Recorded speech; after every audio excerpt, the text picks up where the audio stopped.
Pessoal, o assunto é sério. Vamos falar do preço da gasolina, das razões da sua disparada e da solução para esse terrível problema. Mas antes, já vou te adiantar um spoiler. Não existe solução fácil. Antes de continuar, não se esqueça de se inscrever no canal, clicar no sininho e deixar o seu like para que o canal continue crescendo e a gente produza mais material de qualidade. Seguinte, galera, o preço dos combustíveis disparou, caos nas bombas dos postos de gasolina. Após isso, greve de caminhoneiros que não conseguem repassar seus custos e veem seus rendimentos pessoais diminuírem. O governo acena com redução de impostos, no que é apoiado por Rodrigo Maia.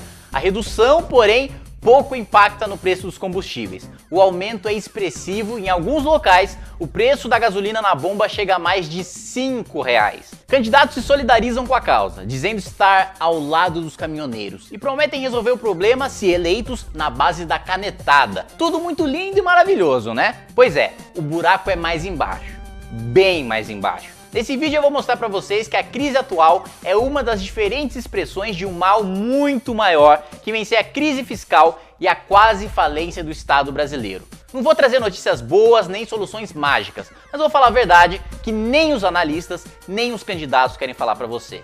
Para tornar esse vídeo mais curto e ilustrativo, também vou focar nos preços da gasolina e não nos demais produtos como o óleo diesel e o etanol. Para entender a crise, a gente tem primeiro que compreender a razão mais aparente do aumento dos combustíveis. O preço do barril do petróleo vem subindo e muito, e não é de hoje. Faz mais de ano que o preço sobe. Mais recentemente, o aprofundamento da crise na Venezuela e as sanções americanas ao Irã impactaram com ainda mais força, fazendo com que o petróleo no mundo inteiro ficasse mais caro.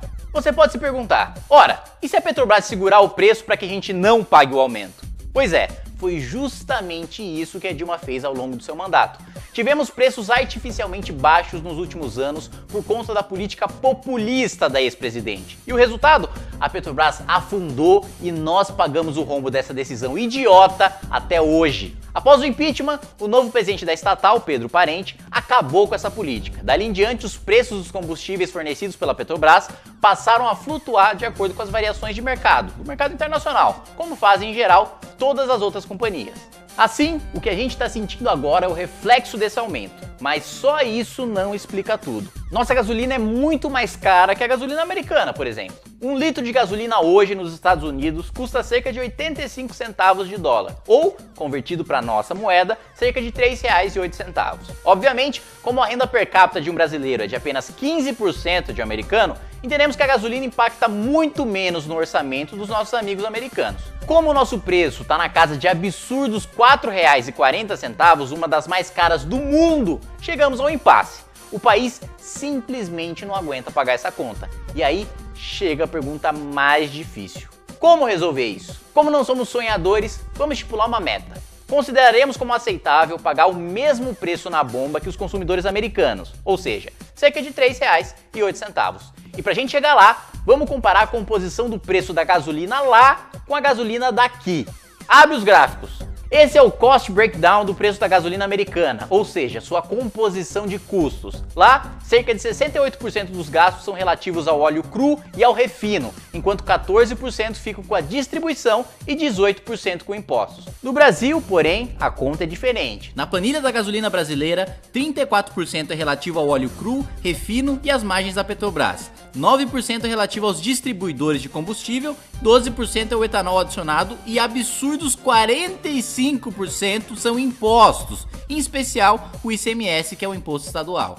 Pois bem, fica claro aqui que o grande problema, a grande diferença entre o preço da gasolina brasileira para a gasolina americana é justamente a bizarra carga tributária que a gente paga. Nessa simulação, se a gente igualasse a nossa carga de tributo sobre a gasolina dos americanos, nosso preço baixaria para menos de R$ 3,00 o litro, valor até menor do que os R$ 3,08 pagos pelos nossos vizinhos do norte.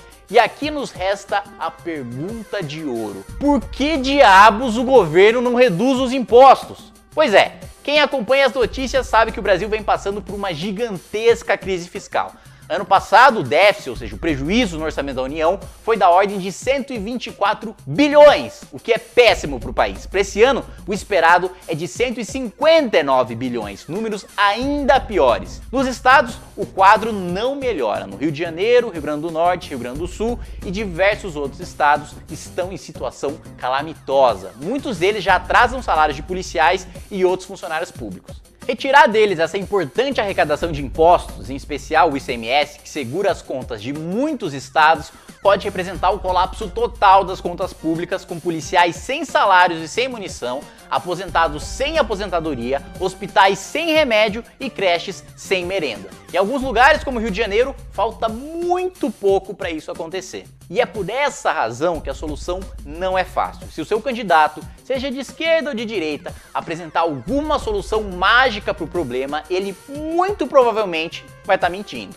Mas como enfrentar isso? O MBL já vem alertando faz tempo. Precisamos urgentemente atacar o tamanho dos gastos e privilégios do Estado brasileiro. Reformar imediatamente a Previdência, privatizar o que puder, demitir funcionários inúteis e atacar privilégios do Judiciário e do Ministério Público, tanto nos estados quanto na União. São medidas óbvias que reduzem o tamanho do Estado e, assim, a necessidade de se cobrar tantos impostos sobre os nossos produtos. Quando isso acontece, naturalmente os preços irão baixar, inclusive da gasolina, e vai sobrar mais dinheiro no bolso de todos. Nós fizemos a nossa parte. Apoiamos reformas como a do PEC do Teto, apresentamos nossa proposta de reforma da Previdência, que foi desenvolvida pela FIP, e somos até hoje processados por sindicatos de funcionários públicos simplesmente por lutarmos contra privilégios. Lutamos por enxugamento de gastos em estados e municípios, mesmo que isso torne o movimento impopular com muita gente, mas não tivemos apoio em nenhuma dessas iniciativas. Infelizmente, nossas lideranças políticas, incluindo os atuais candidatos, não fizeram nada de útil para melhorar esse quadro. Todos fugiram de votações importantes como a da Previdência e agora pretendem fingir que são heróis para garantir o seu voto nessas eleições. A situação fiscal do país é muito grave e seus sintomas vão ser sentidos de diversas formas. O preço dos combustíveis é apenas um desses sintomas. Se não deixarmos de conversinha mole e atacarmos os reais problemas do Brasil, crises como essa ficarão cada vez mais comuns e o país vai partir definitivamente para um colapso total. Inscreva-se no nosso canal youtube.com/mblivre.